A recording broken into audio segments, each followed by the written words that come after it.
Президент Садыр Жапаров Жалал-Абад шаарында сот адилеттик үйүн ачты. Кыргыз Республикасынын президенти Садыр Жапаров бүгүн 27-июлда Жалал-Абад облусуна болгон жумушчу сапарын алкагында Жалал-Абад шаарында сот адилеттик үйүн ачты. Сот адилеттик үйлөрү сот түзүмүндөгү реформалардын алкагында ачылып жатат. Алардын негизги максаты ар бир жарандын укуктарынын корголушу үчүн сапаттуу шарттарды түзүп берүү болуп саналат. Бир имаратта ар кандай инстанциядагы соттор жайгашат. Бул үчүн республиканын региондорунда ылайыктуу ири имараттар сот органдары өткөрүлүп, алар мамлекеттик бюджеттин эсебинен оңдоп түзөлүүдө. 2023-жылдын март айында Ысык Көл облусунда Каракол шаарында алгачкы сот адилеттик үй иштеп баштаган. Ал чек-арачылардын эски казармасынын толугу менен оңдолгон имаратында ачылган. Жалал-Абад шаарындагы сот адилеттик үйү аянты 8640 чарчы метрлик мурдагы университеттин 3 кабаттуу имаратында жайгашкан. 2022-жылы ал Жалал-Абад облустук сотунун балансына өткөрүлүп берилген. Мамлекеттик бюджеттин эсебинен аталган объектиге 40 миллион сомдон ашык каражат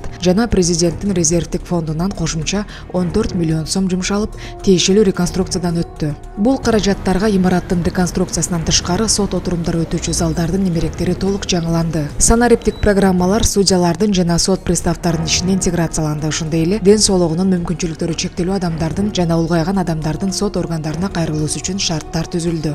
Азыркы учурда жаңы сот адилеттик үйүндө 7 орган жайгашкан. Жалал-Абад облустук, Жалал-Абад шаардык, Жалал-Абад облусунун административдик соттору жана Кыргыз Республикасынын жогорку сотуна караштуу сот департаментинин Жалал-Абад облустук башкармалыгы жана анын кызматтык бөлүмдөрү. 7 органды бир имаратка жайгаштыруу менен курьердик чыгымдар жоюлуп, бюджет каражаты кыйла үнөмдөлсө, жалпы жарандар үчүн бирдиктүү терезе принцибиндеги шарт түзүлдү. Ошентип орто эсеп менен алганда сот адилеттик үйүнө бир күндө 350-400 жаран кирип, өтүнүч арыздарын канааттандырып чыгуусу күтүлүүдө. Президент Садыр Жапаров өз сөзүндө Кыргызстанда көз карандысыз сот адилеттигинин тутуму орноп, жарандардын жана бизнестин укуктарын тийиштүү деңгээлде корголушу керектигин баса белгиледи. Биз менчиктин кол тийбестигине кепилдик беришибиз керек. Сотту коргоо жеткиликтүү. Ал эми сот системасы ачык айкын болушу зарыл.